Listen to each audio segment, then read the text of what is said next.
সবাইকে শুভ সকাল। আমরা এখন বেরোচ্ছি এখান থেকে, আর বেরোনোর সাথে সাথেই হালকা করে বৃষ্টি পড়তেছে। বৃষ্টি পড়লে এদিককার নেচার টোটালি পাল্টে যায়, মানে অন্ধকার অন্ধকার হয়ে যায়, একটা ভয়ানক ভয়ানক টাইপ লাগে। দেখছো, মানে অন্ধকার অন্ধকার হয়ে গেছে আর হালকা করে বৃষ্টি পড়েছে, একটু ভয়ানক ভয়ানক টাইপ লাগে। আর গলার আওয়াজটা শুরুতে বুঝতেই পারছো আমার সর্দি লেগে গেছে অলরেডি। ওয়েদার একটু একটু পরিষ্কার হয়ে গেছে, আর বৃষ্টিও থেমে গেছে।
আমরা যাবো ডাউ হিলকে, শর্টকাট রাস্তা আছে এই যে উপরটা দিয়ে, ঠিক আছে? তো কীভাবে উঠি একবার জাস্ট তোমরা দেখো। আরে বাপরে,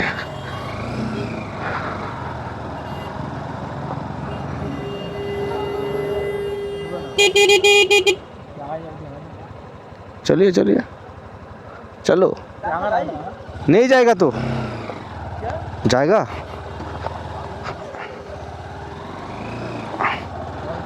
আরে ভাই, ওই গাড়িটা ফেসে গেছে, পুরো খাড়া রোডটা একবারে। এখন নিয়ে নেব, এটা একদম গ্রামের ভিতর দিয়ে নিয়ে যাচ্ছে আমাদেরকে, শর্টকাটের চক্করে কোথায় না কোথায় যেতে হয়। বাট ঠিক আছে, নতুন রাস্তা দেখা হচ্ছে, একটা ব্যাপারই আলাদা। যেমন আমাদের দিকে থাকে গ্রাম সাইডে ছোট্ট রাস্তা অলিগলি, সেরকম হচ্ছে এই রাস্তাটা।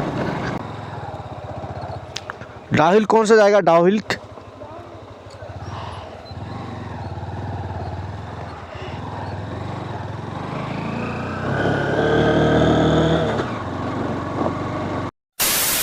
আমরা আছি এখন ডাউন হিলে। তো এখানে মানে আমি যখন 2 বছর আগে আসছিলাম তখন এতটা সুন্দরতা ছিল না, আর এতটা গোছানো ছিল না, নর্মাল ছিল আর কি। এখন এটাকে এত সাজিয়ে দিয়েছে। আর যখন আমি আসছি তখন টিকিটের কোনো প্রাইস ছিল না, এখন 200 টাকা, সরি 20 টাকা করে টিকিট হয়ে গেছে। আর তখন বাইক না উঠাতে দিত, এই যে রাস্তাটা আছে, তখন বাইক নিয়ে আসতে দিত, ঠিক আছে?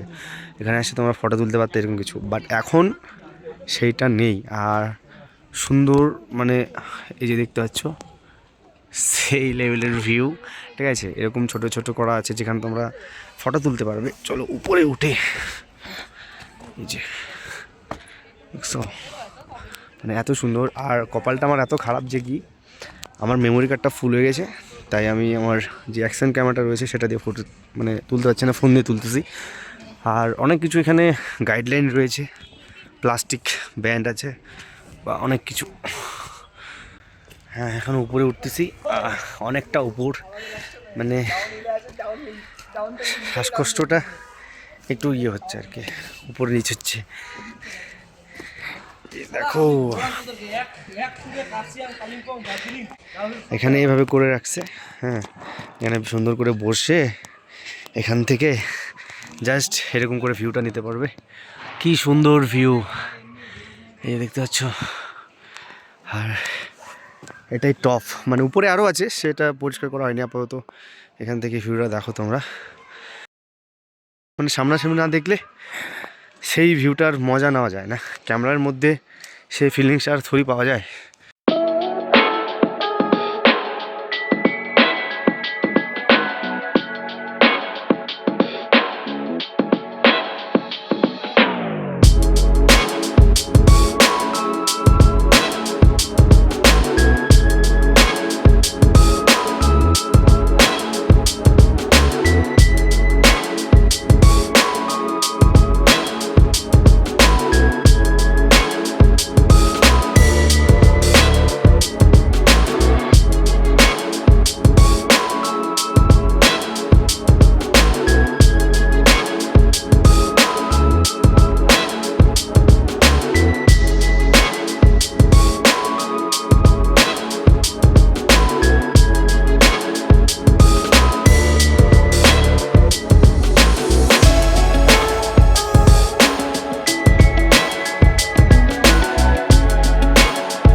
এখানে তো সব কিছু কমপ্লিট। রাখ না রাখ।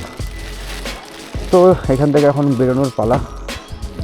পরে নিয়েছি রেনকোট, কেন যে ঠান্ডা লাগতেছে, আর জ্যাকেট বা কিছু তো নিয়ে আসেনি, আর ফিল হয়ে গেছে প্রচুর। এখন আমরা নিচের দিকে নামছি, আর হচ্ছে তোমার এই যে নিচের দিকে দেখো ছোটো ছোটো ঘরগুলো আর টাওয়ারটা দেখো। এটা হচ্ছে সেই কাশিয়াঙ্গের যে সবথেকে টপের টাওয়ার রয়েছে এটাই, ঠিক আছে। আর এখন দিয়ে দিয়েছে রৌদ্র, আমি রেনকোটটা এই কারণে পরেছি, আমাকে একটু ঠান্ডা লাগতেছে। এটাই হচ্ছে কাশিয়াং এই শহরটা, টাউনটা। তো পিছনে ছিল মেন যে স্টেশন কাশিয়াংয়ের রেল স্টেশন, সেটা তো আমরা তো পার করে আমার সামনে হচ্ছে কাশিয়াংয়ের ছোট্ট করে এখান থেকে একটা ভিউ দেখা যাচ্ছে।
তো এখন আমরা শিলিগুড়ি থেকে খাওয়া দাওয়া করে বেরিয়ে পড়লাম। এখন বাজে করিব 8:30 মতো বাজে। তো আজকে আমরা রিটার্ন হচ্ছি। আজকে আমরা ভাবছিলাম যে এখানে স্টে করব, তো কালকে সবারই অফিস খুলে যাবে, তো তার জন্য আজকে আর থাকা হলো না।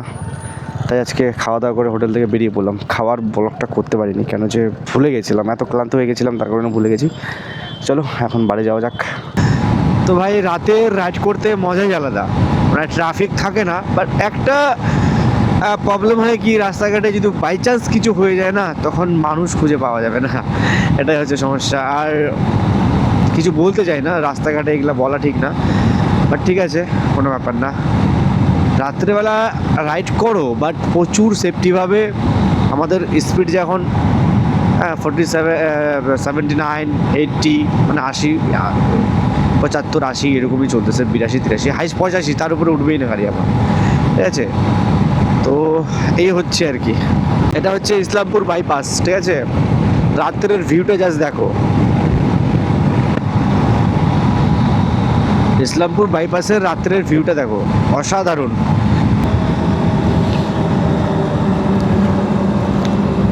আরে চাচা, কত সুন্দর ভিউটাকে এরা নষ্ট করে দিল, হেই তেরি, কি সুন্দর ভিউ। ইসলামপুর বাইপাসের এই সৌন্দর্য ভিউটা মানে অসাধারণ।